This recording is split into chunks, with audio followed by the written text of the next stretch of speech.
Assalamualaikum warahmatullahi wabarakatuh. Welcome back to my channel.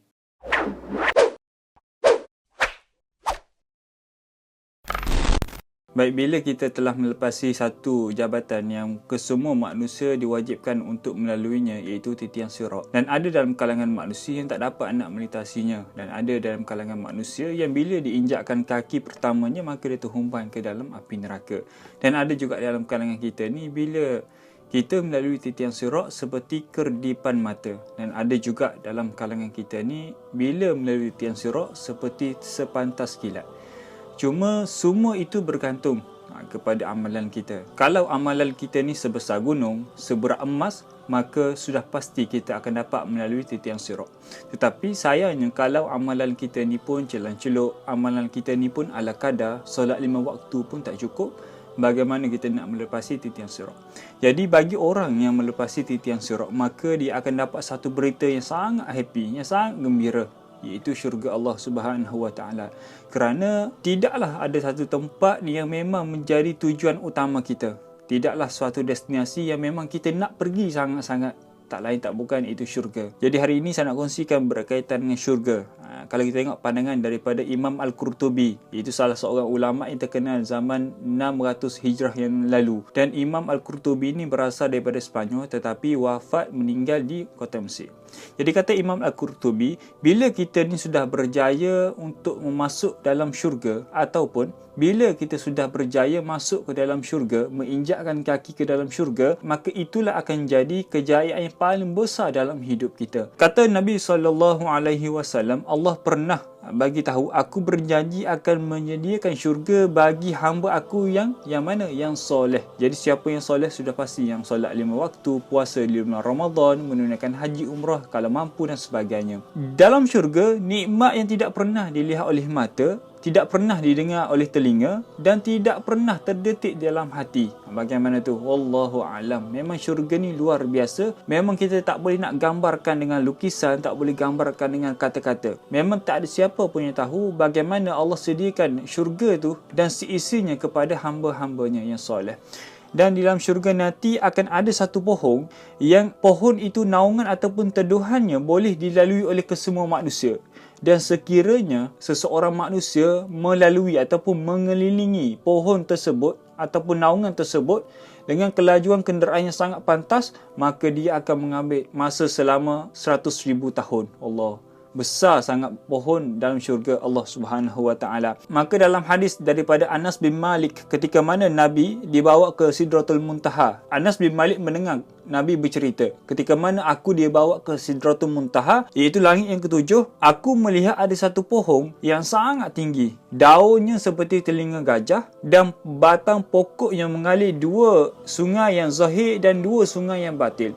Kemudian aku bertanya kepada Jibril alaihi salam. Maka kata Jibril alaihi salam, 2 sungai zahir itu adalah sungai syurga, manakala 2 sungai yang batin itu adalah sungai Nil dan sungai Furat. Maka dekat sini para ulama mengatakan salah satu sungai yang zahir atau sungai syurga itu adalah air Telaga Kausar. Telaga Kausar nanti ini akan diminum oleh umat Nabi SAW dan dikhususkan kepada Nabi SAW oleh Allah Subhanahu Wa Taala. Dan Telaga Kausar ni bukan Nabi kita sahaja yang ada, bahkan kesemua para Nabi ada telaga yang tersendiri, ada air yang tersendiri. Dan Nabi kita nak sangat umat dia, iaitu kita, untuk meminum air telaga Nabi SAW, iaitu Telaga Kausar. Dan ada setengah pendapat mengatakan bentuk Telaga Kausar tu, bagaimana bentuk Telaga Kausar? Jadi kalau tengok pandangan setengah pendapat mengatakan bentuk Telaga Kausar itu adalah 4 segi dan panjang dan lebarnya adalah sama panjang, sama lebar. Kata Abdullah Amru Al-As, dia pernah mendengar Nabi berkata, telaga aku itu sejarak 1 bulan dan ke tepi lagi 1 bulan. Hadis yang diriwayatkan oleh Imam Muslim.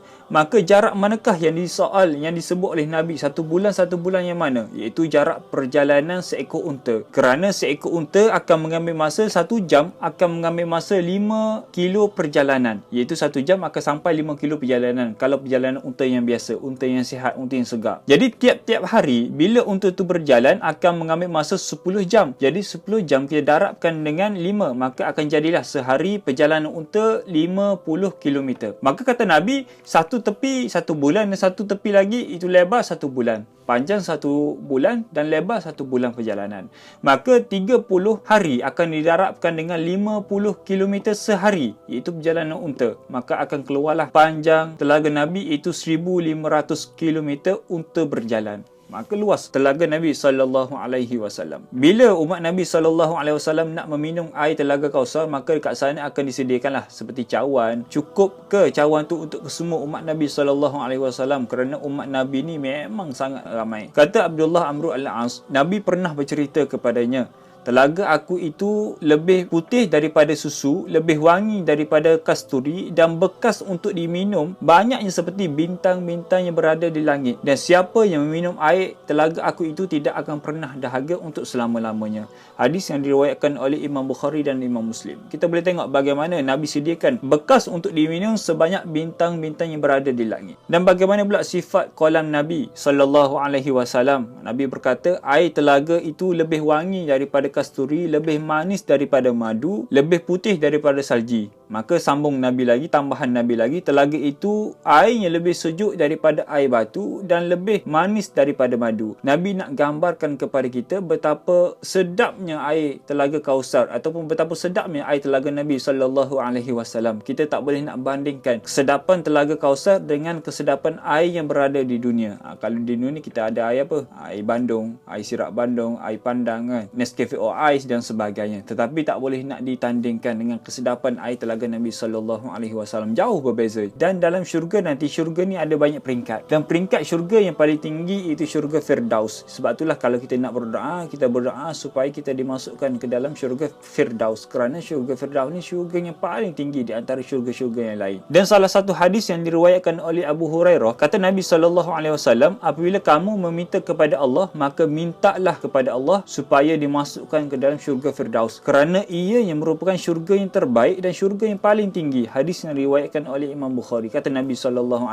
maknanya syurga Firdaus ni di antara syurga yang paling tinggi dan syurga yang paling best lah di antara syurga-syurga lain. Tapi kesemua syurga ni memang best lah, memang menarik. Tetapi yang lebih menariknya adalah syurga Firdaus. Bahkan di dalam syurga nanti, apa sahaja yang kita inginkan, apa sahaja yang kita detikkan akan ditunaikan, akan diberikan oleh Allah Subhanahu Wa Taala. Kerana ada satu kisah, suatu hari Arab Badui pergi jumpa Rasulullah SAW, pergi jumpa Nabi SAW. Arab Badui ni kita kenal lah dengan soalan-soalan yang rare, soalan-soalan yang lain daripada lain. Maka Arab Badui ni bertanya kepada Nabi SAW, ya Rasulullah, aku ni sangat sayang kepada unta aku. Adakah dalam syurga nanti akan ada unta?